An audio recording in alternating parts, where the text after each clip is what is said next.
I'm Dave Gray, and this week I learned it's very sticky in the South and the North and everywhere this week.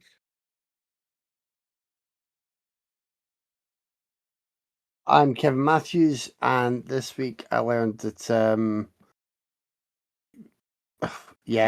I would probably still wear the collar and be trainable. Hello, I'm Craig Pay, film nerd living in England, and I've got nothing written down here, so I'll just talk about Cape Fear because it's getting late and I can't think of anything else to say. I've been absent for a couple of weeks, so I did not discuss episode 2, episode 3, episode 4. I'm not going to do that now, Kevin. I'm not going to force you to stay up till it's time to go to work. I will just mention that. Okay, from episodes 2, 3, and 4, what I've come away with is this: Max Cady is innocent. I am sure of it. Patrick Wilson is guilty. He is either guilty of knowingly putting an innocent man in prison, or possibly even guilty of Cady's crime. There's something off of him. He's very squirrely when someone asks him about his family mental history. He's microdosing to curb violent impulses. He works out like a maniac, and he reminded me of Cady in Scorsese's film. I could just see him going Cady, and plus, he's constantly dressed like a Republican senator. So Cady has done nothing wrong at this stage. We're on episode 5, and there's no evidence of Cady having done anything at all. So yeah, this is what I'm going with. I'm going with Cady is innocent, and if I'm correct, it definitely makes the casting more inspired than I thought at the beginning. It's quite smart casting, but also if you're hinging the show on that twist, if you are, it places serious limitations on the show and what it can present you with. So I don't know. We'll see. But I'm putting my money on Cady is innocent. Apart from that, in 2, 3, and 4, not enough really happened, and I didn't like the with Juliette Lewis, her first appearance, because people kept calling it a twist, and it is not a twist, because if it's a twist, it has to be a twist to the characters. It can't be a twist to the audience. It has to be to the characters. If it's not a twist, shut up. It's not a twist. Fuck you. Episode 5.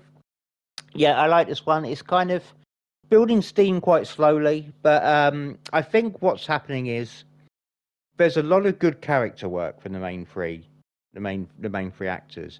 The story is really spinning its wheels at this point, but I think the leads are doing really excellent character work, and that's keeping it going. Like, I think it seems like it's going to be more interesting than just a revenge tale. This is truly going to be a story about paying the piper and the kind of outward spiral of trauma that comes from bad fucking decisions, because Amy Adams and Patrick Wilson have clearly made some bad decisions. Amy Adams is really good. I've never known her be so odious. Even at the beginning when I thought, okay, this is bad casting, I was intrigued by Amy Adams because I wondered what they were going to do with her. And they really have made her very unpleasant, which I enjoy. Apart from Lewis not being a twist, I am enjoying her because she really is going like full Nicolas Cage with bills to pay. He is flipping out. I think the costume design is still really, really fucking good. It's not something I tend to notice very much, the costume design, but it just absolutely tells you who these characters are every step of the way, and I think it's really impressive. It is kind of still the same thing that's happened in episode 1, episode 2, episode 3, episode 4. Go out for a drink, go out for a meal, go for a walk, bump into Max Cady. He'll be vaguely threatening, but not actually do anything wrong. Maybe he'll stab a snake in the head, but it's. I think this show is setting up Cady in the same way that perhaps a lawyer did earlier in the story. But really great chemistry between the leads, and I'm enjoying it, but I'm gonna need a bit more in the way of story going on because it is just. I should like it. It's all characters, all character beats, and they're working so well together. But it's selling me something, or I think it is. So I'm gonna want to just unveil a little bit more. But yeah, I'm enjoying it.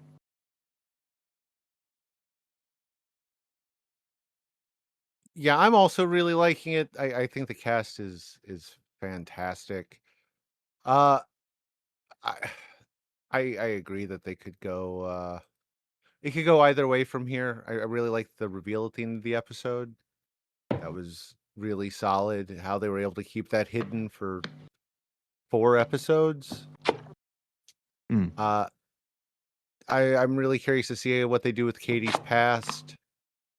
Curious to see what's going on with Tom. I mean, because like we know little bits, but there's got to be something else there, you know? But the other thing about Cady is that just because I suspect he may have been innocent of crime he was in prison for does not mean that he isn't a murderous lunatic who is going to do horrific things now. I mean, to be fair, Because we he, did see him kill people while in prison. well, that was episode self-defense, so 2. we can. Well, it was. I'm just saying that it doesn't mean that he's not still doing it for giggles And now. yeah, he's clearly a dangerous individual. But who is he angry with? Because he seems to be quite affectionate and quite helpful towards Amy Adams, whereas he obviously has his issues with Tom more than anything. I mean, to be fair, everybody should have their issues with Tom. Tom's kind of a Tom. I will say, and I've said it before, I've said it each week. I think Lily Collius as their daughter is excellent. I'm kind of sad that her story is not really shaping up to be more interesting than it is, especially now that everybody knows that both children are dealing with Max Cady's daughter. You'd think that'd have a little bit more of an "oh my" moment for them instead of a "mom, don't tell me who to fuck." But you know, here we are. Here we are. It's one of those things. I still feel the same way that I did since episode 2. I think there's a lot of potential. I'm willing to go for the ride. It's just a cheesy B uh Dixie Fried thriller, and I'm good with that being that. I don't need it to be more. I'm just hoping that it does go totally off the rails in the second half. I Yeah. mean, like I want it to be more the in the book, Max Cady was wild, and none of the adaptations have quite gotten there yet. So if Tom goes just wildly vicious and murderous, I am all for it. But yeah, I'm still digging it. It's well made. I don't get what's going on with Ethan Embry in his career right now. Remember when he was the shy, goofy guy 20 years ago, and now he's always like he's the sweaty, creepy dude this year. I mean, Yeah. I'm glad he's getting work. I'm happy to see him again, but I did not expect this twist, bud.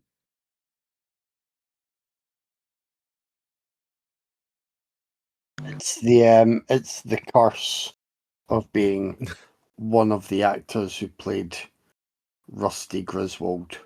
Oh yeah, Didn't that's a good That point. makes sense. was he Rusty in one of them? I know He it was in the Vacation. second Vegas. to last one. Yeah, the Vegas Yeah. one.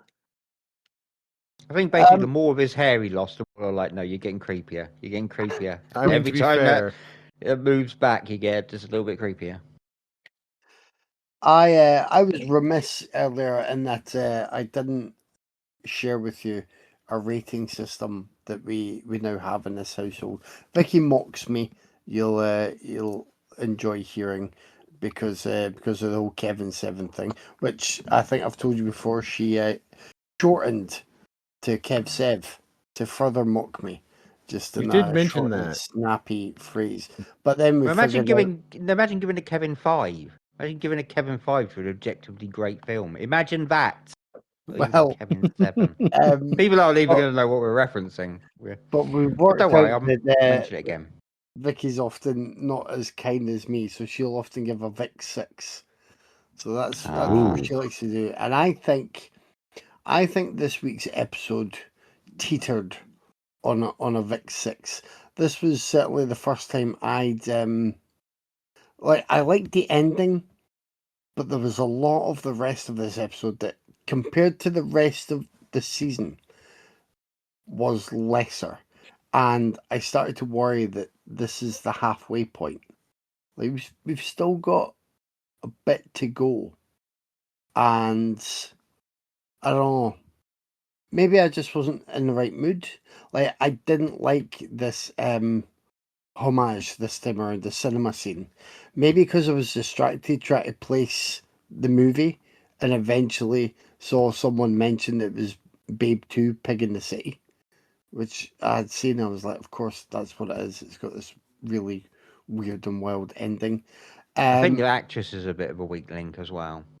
yes, and more so when she's asked to do that like behavior in the cinema, be that kind of character, whereas um the more iconic portrayal when it was Katie as a character played by Robert De Niro is just yeah, it's more fun and it's a better way to do it. But this character and this actress didn't quite work. And then though you have you have characters who seem to have started making really stupid decisions. Like as Dave says, with the brother and sister, and just like things being out and open, you would think that would clarify some stuff. It doesn't. With Patrick Wilson's character ending up out and about with Max Cady, you're just like, well, that's not going to end well.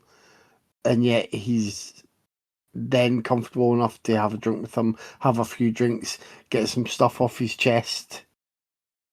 That that didn't it didn't feel as much of a natural progression as other strands in the series have felt before now. And then Amy Adams and her character picking up the item that I knew was going to be the stuff that was in their house and ended up in their bin beside a bloodied, smashed body. I mean, it was on a par with Devon Sawyer picking up the bloodied sticky knife from Final Destination and then being like, oh, this doesn't look good. It might have been the dumbest moment in any TV show I have seen in years. Yeah, I was like, why would you? As soon as you start to see the blood spatters, you're like, right, this isn't good. Maybe if I shouldn't be here, I need to get away as quickly as possible. But no, Amy Adams is just wandering about. They look at a mashed in head and then just scrabbling around in the blood to pick up something that is clearly the blunt weapon. So I didn't appreciate that because, as I say, we know where the characters have got to be moved about. We know that there are pieces being played, whatever the sort of final end game is, and whatever they are doing with Katie. I agree with Craig, and I think we've discussed it before, and it is interesting that they're. I like the fact that they've certainly allowed his portrayal to be more apparently charming and kind of magnanimous, and you are doubting exactly how things have gone down, how guilty he is. We might get an episode or two in and then be like, of course he was always a absolute killer psychopath. What were we thinking? But a lot of that's from Bardem's charm. but yeah, the characters, like they had that ambiguity that they were working, so it didn't feel stupid that they maybe made some snap decisions or judgments and then had to roll back on them slightly and then keep going in their jobs or in their day-to-day lives and sort of either save face or wear a civil smile on that. Now, things have been quite overt with the way certain bad shit has gone down. And certainly I think Amy Adams and Patrick Wilson have had to play their characters quite dumb. And that was a downside for this episode. So hopefully it can turn around again for the next one because as I say, it ends well. But I was disappointed by that compared to how the rest of the season has been. Has anything happened to Amy Adams and Patrick Wilson for the whole 5 episodes where you thought, oh no, they don't deserve that? Uh, wait. No, No. no. Oh, No. Just I mean, more bad things can happen to them. I have no sympathy for either, which is an interesting, and it's not an accident. In the writing, we're not meant to have any sympathy for them. So I'm really, really intrigued what they're going to do with these characters that are kind of just a little bit I don't know. gross and stupid. I will say I'm enjoying Amy Adams in her villain era. Oh yeah, she is awful, and yeah, apart from being a bit stupid, I'm really enjoying her. well, I And you're would right like. as well I about would the like. daughter; she's great. Yeah. Yes, I would like to see Adams like play a character who was way more awful. She can be great. I really enjoyed her in. Um, was it just called? Was it called Night Bitch? It was called Night Bitch. That was one of Um, the things I was thinking of in her awful person era. yeah, she was great in that. I think she could like she would have fun being way worse and way more villainous. Like uh, she can do it really well. Um, yeah, it's it's a good time. I was saying to Dave before though, Craig, that like Patrick Wilson has definitely asked him to give him moments where he can just be topless and muscular for the Ed Warren thirst memes or something. Like I think that's what he's asked him to write in. Never mind any of the other plotting required. He's like, could you give me a scene where I'm really hot and sweaty and doing some light weightlifting? They Also, what if oblige, everybody but wanted to sleep with me? What about that? What if I mean, everybody wanted to have sex with me? to be fair, I think that's just Patrick Wilson's daily. I mean, look at him. At Look least at he's Amy probably not a Adams. pedo in this one. Yeah, probably is definitely the operative word so far. We've got 5 more episodes, True. so maybe. Watch now, he'll be a necrophilic pedo in the last 3 episodes. Yeah. Imagine the final episode is like a double roll for Wilson, and the Warrens just turn up and they're like, "That's not the real Max Cady, it's a demon," and that's it. It's just exorcising demons for the end of Cape Fear. Yeah, that I that would would, definitely ruin the end of game. To be yeah, fair. that would not work. I mean, I'd watch it. I'd I'd use whatever gifts they pulled from it in casual conversation, but it would not be good. And then what's his name from No Country for Old Men wanders in and just gives Anton everyone the Chigurh, yeah. Oh, that'd be the amazing air if they gun and just air gunned everybody at the end. Yeah, that'd be amazing. Just put I some would. mobile phone on the table. They don't know who it belongs to. He's just going, call it, call it.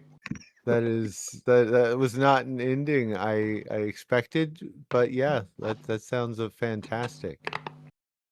We got this, folks. We got this. Yeah. I can't wait to see the next episode. The one problem is that we're always behind because the new episodes air the day we record. So Yeah. I can't wait to see what everybody else has already seen. Same. All right. So I'll talk to you guys next week. Oh, you can find us on Instagram, Twitter, not Twitter, Instagram, Blue Sky, Facebook, YouTube, where you're probably listening to this right now. Anywhere you get your podcasts, we are Raiders of the Podcast or Raiders_of_the_podcast. If you really need to get a hold of us, you can email us at raidersofthepodcast@gmail.com.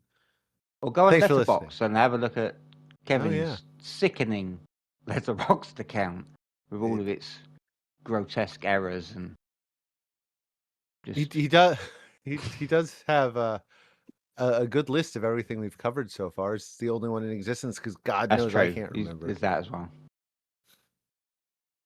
All right, I'll talk to you guys next week. See you next week.